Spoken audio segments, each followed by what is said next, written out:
ძველ თბილისში ისტორიულ ხარფუხთან ახლოს 4 ცათამბჯენის მშენებლობა იწყება.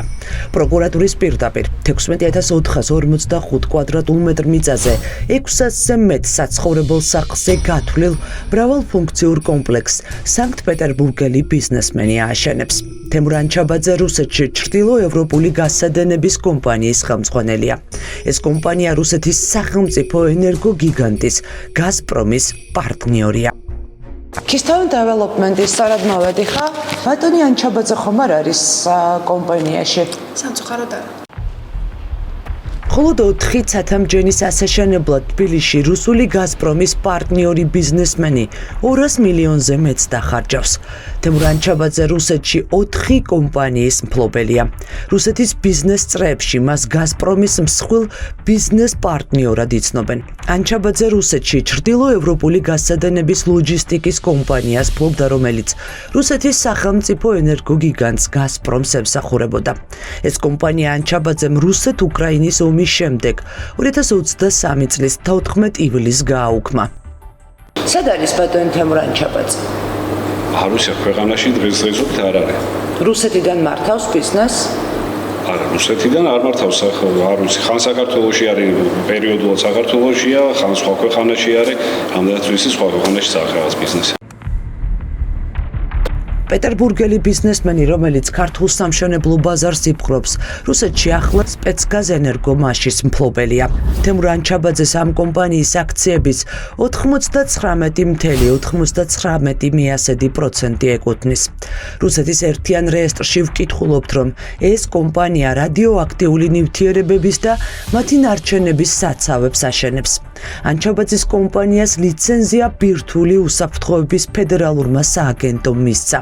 ასეთ სტრატეგიულ საქმეს რუსეთი მხოლოდ მათი სპეცსამსახურებისთვის სანდო ხალხს ანდობს, როგორც ჩანს თემურ анчабадзе ერთ-ერთია. Наша команда квалифицированных специалистов ежедневно выпускает высококачественную продукцию для обеспечения топливно-энергетического, атомного и судостроительного комплекса страны. ეს ანჩაბაძის რუსული ქარხნის დამზადებული ვიდეორგოლია. აქ თავად ამბობენ, რომ მათი პარტნიორები როსატომი, გაზპრომი და გაზპრომ ნეფტი არიან. რუსეთის სტრატეგიული დანიშნულების სახელმწიფო კომპანიებისთვის ატომური ენერგიის აგრეგატებს სპეცსამსახურების კონტროლის გარეშე არავის ამზადებინებენ. Наши заказчики – это лидеры отрасли. «Газпром», «Газпром-Инвест», «Машинпекс», «ЦКБ». Когда работаешь с лучшими, недостаточно просто делать качественно. პეტერბურგელი ბიზნესმენი, რომელმაც მილიონები რუსეთის ხელისუფლებასთან მრავალწლიანი თანამშრომლობით დააგროვა, საქართველოში დეველოპერული ბიზნესით უკრაინაში ომის დაწყების შემდეგ დაინტერესდა. ოფიციალური დოკუმენტების მიხედვით მიწის ნაკვეთი ვახტანგ გორგასლის 73 ნომერში კომპანია Keystone Development-ის სახელზე ომის დაწყებიდან 4 თვეში 2022 წლის 2 ივლისს გადაფორმდა. უკვე 2023 წელს კი ანჩაბაძის კომპანიამ მასშტაბური პრემიალური ხაზის მულტიფუნქციური საცხოვრებელი კომპლექსის მშენებლობა დაანონსა. დეველოპერულ ბიზნესში ფულის ჩადება თემურ ანჩაბაძემ უკრაინის ომის შემდეგ გადაწყვეტა საქართველოში? არ ვიცი, ხოთში მიგებასო. როდის გადაწყვეტა, როდის ჩათვალა საჭიროდ რომ ბიზნესში შემოსულიყო, ვერცმონეთ რომ მე არა მაქვს დეტალური პასუხი, ალბათ ბატონ თემურს თუ გითხავთ. ეს ლევან ტაბუცაძეა, სანქტ-პეტერბურგელი ბიზნესმენის თემურ ანჩაბაძის კუთვნილი კომპანიის Keystone Development-ის დირექტორი. სწორედ მას ანდო ანჩაბაძემ 200 მილიონის განკარგვა და ცათამბჯენების მშენებლობაც. თავად ანჩაბაძე საქართველოში არ არის. როგორც ჩანს, პუტინის ხელისუფლების სანდო კაცი ქართულ ბიზნესს რუსეთიდან მართავს. თემურ ანჩაბაძე Open Sanction-ის ბაზაშია შეყვანილი, როგორც სანქცირებულ კომპანიებთან დაკავშირებული ბიზნესმენი. ჩვენ კომპანიის დირექტორს ვკითხეთ, ცდილობს თუ არა რუსეთში მოღვაწე ბიზნესმენის საეჭვო წარმოების კაპიტალის ქართულ აქტივებად გარდაქმნას. რა ფულს ხარჯავს ანჩაბაძე ქართულ ბაზარზე? მოგახსენებთ, როგორ შეიძლება მე ვიცოდე ეს ინფორმაცია და გაგიზიაროთ რა ფულს ხარჯავს ადონი თემური. რუსული ფული და რუსული ინვესტიცია გასარეცხის საშუალება სამშენებლო ბიზნესი ამ ფულის? თქვენ არასწორ ადრესატთან სვამთ ამ კითხვას, გსურთ რომ რაღაც პასუხი გაგცეთ იმაზე, რაც შენ კომპეტენციას ხდება. დაფინანსებული არის როგორც მოგახსენეთ საქართველოს ბანკის მიერ და შესაბამისად ეს თანხა ხდება ხარჯად საქართველოს ბანკის დახმარებით. რა ფული შემოაქვს როსატომის და რუსული გაზპრომის პარტნიორ ბიზნესმენს საქართველოში? სანქტ-პეტერბურგელი ბიზნესმენი თემურან ჩაბაძე მშენებლობის გარდა სოფლის მეურნეობის, ენერგეტიკის და ინფრასტრუქტურის სფეროებში რამდენიმე კომპანიას ფლობს. ბატონო ირაკლი, თქვენ გესაუბრებით ერთი წუთით, მაინტერესებს, ოკუპირებული ქვეყნის თავდაცვის მინისტრი ხართ. რუსულ სპეცსამსახურებთან დაახლოებულმა ბიზნესმენებმა ქართული დეველოპერული ბიზნესი რომ დაიპყრეს, არ გაწუხებთ? ბატონო მიშა, შეიძლება ერთი წუთით? კაკებესთან დაახლოებულმა ბიზნესმენებმა დეველოპერული ბიზნესი რომ დაიპყრეს, არ გაწუხებთ ეს ამბავი? ისტორიულ უბანში ცათამბჯენები არ არის ერთადერთი პროექტი, რომელიც რუსეთის სახელმწიფო კომპანიების პარტნიორ ბიზნესმენებს უკავშირდება. ეს გიორგი დანელიას ქუჩაზე 13,000 კვადრატულ მეტრზე აშენებული ახალი ელიტური დასახლებაა. კომპანია იდეა პანორამას 50%-ს დავით ფოცხვერია ფლობს. ფოცხვერია რუსეთში რუსეთის სამხედრო დაზვერვის უფროსის მოადგილის ვლადიმერ ალექსეევის შვილთან დაკავშირებული პირია. 2025 წლის ზაფხულამდე ფოცხვერია რუსეთში კომპანიას დო ენერგოში ფლობდა წილებს. რუსეთის ფედერალური რეესტრის მონაცემებით ამ ბიზნესში ფოცხვერიას პარტნიორი იყო სდო ლოჯისტიკი, რომლის 51%-იან წელს რუსული გრუზგენერლის შვილი ფლობს. ხედი ბერეს ხეობაზე 14 სართული და 174 მდიდრული აპარტამენტი. მშენებლობა უკვე დასრულებულია.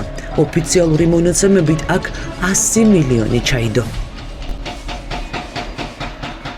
ეცეთ იდეა ფლაგმანის ხელმძღვანელ პირებს, დავით ფოცხვერიას და ალექსანდრე თავფელძეს. კითხვები გვაქვს კონკრეტული კომპანიის მფლობელებთან და დამფუძნებლებთან, რომლებიც რუსული კაპიტალის საქართველოში სამშენებლო ბიზნესში შემოტანასთან დაკავშირებით და მინდა რომ მათ ვეკონტაქტოთ. ერთი წამი.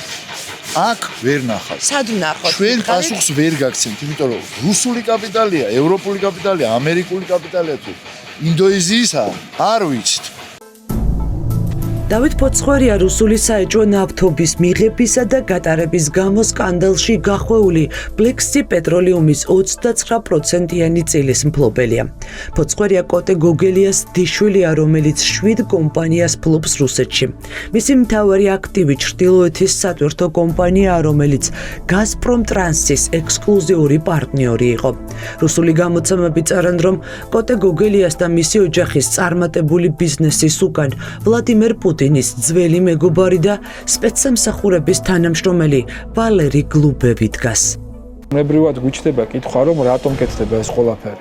ეს ყველაფერი კეთდება დიდი ალბათობით იმისთვის, რომ მათ ამოძრავებთ არა ქვეყნის სიყვარული, არა ამ ქვეყნის მოქალაქეების კეთილდღეობა, არა ამ ქვეყნის წარმატებული და კონკურენტული ეკონომიკური ზრდა, არამედ მათი პირადი გამორჩენის წყურვილი. ქვეყნის და ქალაქების დამაზიანებელი განაშენიანება არის იმიტომ აკეთებ, რომ ეკონომიკა გაზარდო, ეს არის მოკლებადიანი ზრდა. ბროშურის დონეზე მაინც რომ წაიკითხონ ამ ადამიანს, ისინი მიხვდებიან, რომ არა, ეს არ არის კონკურენტული განვითარებისთვის. თვითონ ამ ბიზნესის სტრუქტურაც იძლევა საშუალებას, რომ კაპიტალის დაგენერირება ისე მოხდეს იქ, რომ ლეგალურად გადასახადიც არ გადაიხადოს, მაგრამ ლეგალურ ბიზნესად ჩაითვალოს.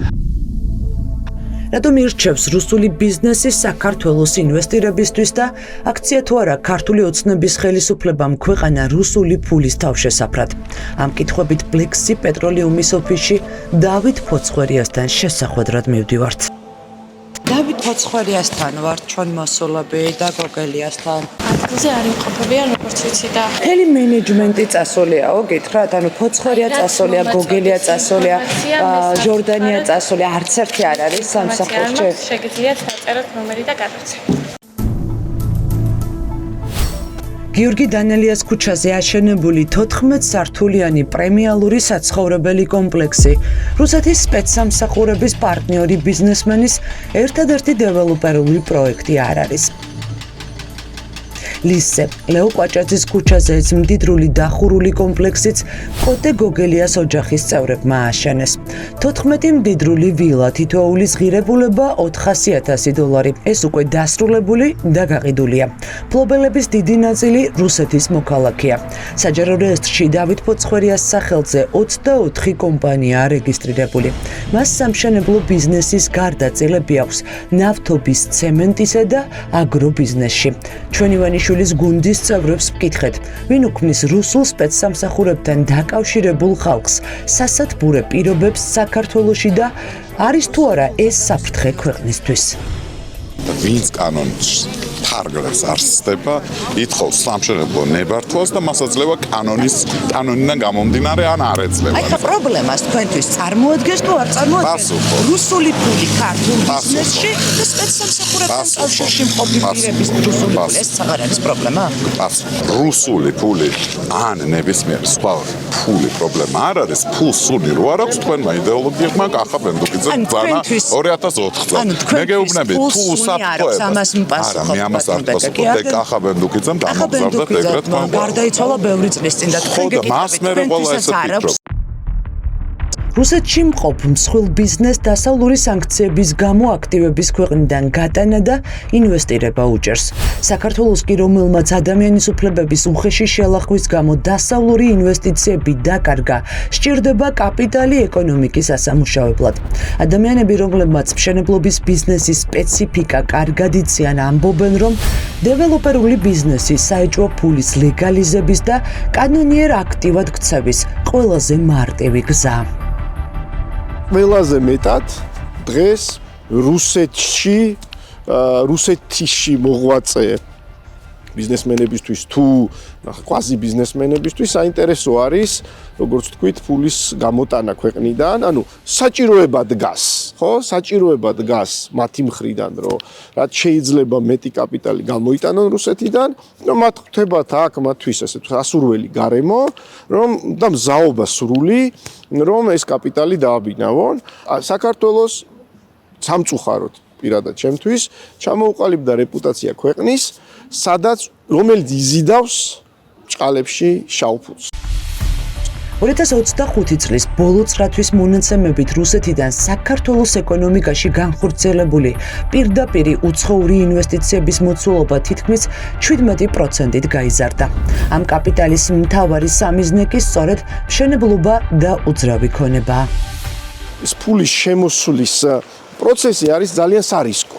ჩვენ არ ვიცით, რადგანაც ხშირ შემთხვევაში შეიძლება ეს ფული ისე გამოდის რუსეთიდან, რომ არ არის შეთანხმებული, ან არ არის ფორმალურად თუ არაფორმალურად ლეგალიზებული, ხო? და შესაბამისად, სამშენებლო სპექტორი განსაკუთრებით სარისკო, იმიტომ არის, რომ ჩვენ ძალიან უნდა გვეშინოდეს წესით ამ ქვეყანაში, არ გაიბეროს ბუშტი, ან არ კონდეს რაღაცა ჩავარდნილი, დაუსრულებელი, ზარაშენდა მშენებლობების შემთხვევები და ამიტომაც მგონია რომ აი ამ უძრავი ქონების სფეროში ასე ვთქვათ, მოდი ასე ვთქვათ, სარისკო კაპიტალის, ყველაზე მარტივად რო ვთქვათ, ან სპეკულატიური კაპიტალის შემოდინება თლიან სექტორს ჩემი აზრით აყენებს რისკის ქვეშ. ძველ თბილისში გრიშაშვილის ქუჩაზე ამ სასტუმროს ფლობელებიც რუსეთის მოქალაქეები არიან. სასტუმრო ტიბინს ილია როშინი და იაჰია უდახი რუსეთ-საქართველოს მოქალაქესთან ზურაბ ახალაიასთან ერთად აშენებენ. ეს ჯგუფი საქართველოში 5 სამშენებლო კომპანიას აკონტროლებს. მათ ანგარიშზეა გლდანსა და იცანში უკვე დასრულებული და გაყიდული საცხოვრებელი კორპუსები, თუმცა ახალაიას პარტნიორებისთვის ქართულ ბიზნესში ფულის ჯადება მხოლოდ რუსული კაპიტალის საქართველოში შემოტანის გზა არ არის. ეს ქვეყანაში ლეგალურად დამკვიდრების უმოკლესი მარშრუტია. უძრავ ქონებაში განხორციელებული ინვესტიცია რუსეთის მოქალაქეებისთვის ბინადრობის მოწმობის მიღების გარანტია. ასე მიიღო საქართველოს ბინადრობის მოწმობა ილია რაშინმაც რამდენიმე წლის წინ. როგორც ხედავ, ორმაგი მოქალაქე ხართ რუსეთის და რუსი ბიზნეს პარტნიორიც გყავთ. აი, მაინტერესებს რუსული წილი ფულის ქართულ ბიზნესში როდის შემოიტანეთ? მე არ შემომიტანია. აბა? ჩემი წილი? ეს 12. თქვენ და თქვენი პარტნიორი საბრძოლო ორივე რუსეთის მოქალაქე ხართ. 12 წლის უკან დავიწყეთ კი. აი, კარგად მომიყევით, სად იპოვეთ თქვენი ბიზნეს პარტნიორი და როგორ დაიწყეთ ეს ბიზნესი? კაი მეგობრობა გვაქვს. რა საქმიანობა ეს თქვენი პარტნიორები? შენებლობით. აქ შენებლობით. და რუსეთში? რუსეთში თავის ბიზნესები აქვს. ეს სურაბ ახალაია. ის ხელმძღვანელობს სამშენებლო ბიზნესს, რომელიც რუსეთის მოქალაქეებთან ერთად შექმნა. ამბობს, რომ მეგობა რუს ბიზნესმენებთან ერთად საქართველოში ბიზნესის კეთება 10 წლის წინ გადაწყვიტა და რუსეთიდან წამოღებულ კაპიტალ სანქციებისგან თავის არიდებასთან კავშირი არ აქვს. უკვირს, რომ კითხვების ადრესატი ის არის, რადგან ამბობს, რომ საქართველო ბოლო წლებში დიდი რუსული ფულით გადაივსო. თბილისში დღეს იმ სიდე რუსული თანხა მოძრაობს და ჩემ კომპანიაზე მეუბნები თუ რაღაც $1,000,000-ზე მეტი რო არ არის მთლიანობაში ინვესტიცია. რუსული თანხა დიდი მოძრაობს ჩვენს ქვეყანაში. არა რომ მოძრაობს როგორ არ მოძრაობს იმიტომ რომ ხო ყურები დახშული ხო არა მაგაცო საიდან უნდა შემოვიდა ევროპიდან არ შემოდის ამერიკიდან არ შემოდის არ შემოდის რავი ვის შემოაქვს რო ვისა რომელ დეველოპერს რომელი ჩადებს ფულს არავინ დედაქალაქის სამშენებლო პოლიგონად არის ქცეული. ამას მოკლე ეკონომიკური ეფექტი აქვს, მაგრამ ამდენი ცათამბჯენით და გაჩანაგებული ისტორიული უბნებით საბოლოოდ რა დარჩება თბილისს? ჯიგრულად ერთი კორპუსი ჩამადგმეინე და აი ამ პრინციპით შენდება და ის ჯიგრულად ჩაუდგამენ კორპუსს და ეხშოვიან ფულს დაიხურან კუც სწავლენ მე რა მოხდება როგორი იქნება საცობი და რამე სულ არ ენაულებათ რა ურბანისტი ზურაბ ბაქრაძე ამბობს, რომ ქალაქი ახლა ნაღმზეზის. მშენებლობის ამ მასშტაბისთვის თბილისი გათვლილი არ არის. ყველა მიწის ნაკვეთზე კორპუსი შენდება. ამისთვის საჭირო საგზაო ინფრასტრუქტურა და კომუნიკაციები კი არ არსებობს. ეს არის ხელისუფლების პრობლემა და ის არ აკონტროლებს ასეთ რამეს იმისთვის, რომ ლოიალობა მოიხვეჭოს ადამიანებისგან. ესე იგი ხელისუფლებაში დასაქმებულები ან ხელისუფლებაში დასაქმებულებთან ახლო მდგომი ადამიანები ამითი ხეილს პოულობენ, ესე იგი შოულობენ ფულს იმის საფასურად, რომ ისინი შემდეგ ხელისუფლებას ლოიალობას უცხადებენ. აი ამაზე დგას მთელი სამშენებლო პოლიტიკა, რაც ავადმყოფური მდგომარეობაა. ამ გარიგებას ეწირება მოქალაქე, რომელიც არის თავისუფალი პერსონა, უნდა სარგებლობდეს ყველა იმ სიკეთით, რაც არის ქალაქისთვის ნაფიქრი და აი ასეთ მდგომარეობას, ასეთ სამშენებლო პოლიტიკას ესეთი ინტერესები ეწირება. თბილისის ცენტრში წამოჭიმული ცათამბჯენები, ლუქს კლასის ვილები ლისზე და მრავალმილიონიანი სასტუმროები ძველ უბნებში. დღეს თბილისის იერსახეს არა არქიტექტორები, არამედ ბიზნესმენები და ხელისუფლების დუმილი განსაზღვრავს. ჩნდება კითხვა, რა ფასად ყიდის ხელისუფლება ქვეყნის მომავალს და სად გადის ზღვარი ინვესტიციასა და ეკონომიკურ ოკუპაციას შორის.